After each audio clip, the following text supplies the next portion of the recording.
Honneur pour honneur. Le Conseil supérieur de la liberté de communication a fait honneur à la presse congolaise meurtrie au travers l'affaire RTA-OPH, média confessionnel appartenant à l'association Luzolo Amour OPH. Ce dit média, comme tous les médias publics et privés du Congo, est régulé par le Conseil supérieur de la liberté de communication. D'ailleurs, la loi organique numéro 4-2003 du 18 janvier 2003 déterminant les missions, l'organisation, la composition et le fonctionnement du Conseil supérieur de la liberté de communication le stipule bien dans les dispositions générales en son article 2. Je cite, « Le Conseil supérieur de la liberté de communication est une autorité administrative indépendante chargée de réguler la liberté de communication. » Fin de citation. Plus loin, en son article 7, il est écrit « Le Conseil supérieur de la liberté de communication donne des avis techniques et fait des recommandations sur les questions relevant du domaine de l'information et de la communication sur requête du gouvernement, de l'Assemblée nationale, du Sénat, de la justice, des citoyens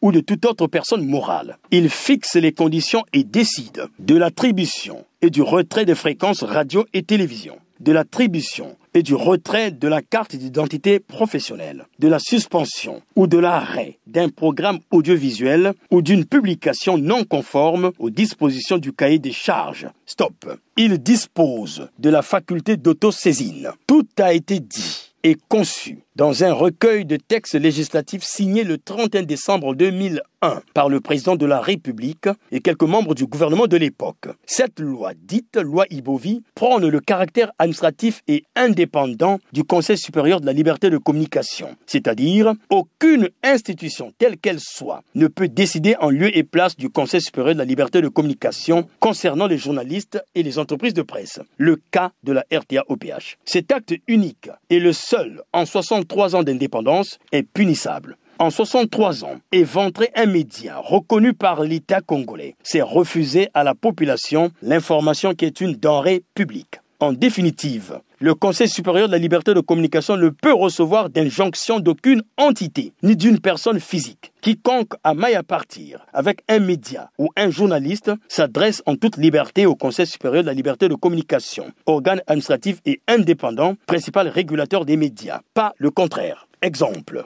la procédure de retrait du matériel appartenant à la RTA-OPH et la demande de l'autre camp de retirer les fréquences ne sont pas du ressort d'un tiers. La procédure exige de commencer par le Conseil supérieur de la liberté de communication. De même que l'acte posé s'est produit à 5 heures du matin, heure impossible dans la législation congolaise. Acte posé sans notification aucune. Ici et maintenant, l'affaire RTA-OPH, le Conseil supérieur de la liberté de communication a dit le droit et jeté un regard sur les textes législatifs. Le collège des 11 membres du Conseil supérieur de la liberté de communication a décidé. Voici le reportage de nos confrères de la télévision nationale.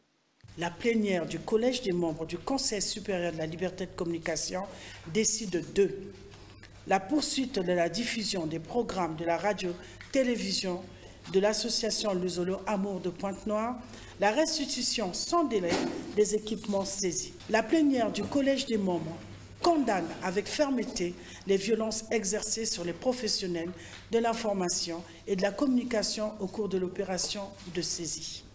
Le procureur de la République, près le tribunal de grande instance de Pointe-Noire et la force publique sont chacun, en ce qui les concerne, chargés de l'exécution de la présente délibération.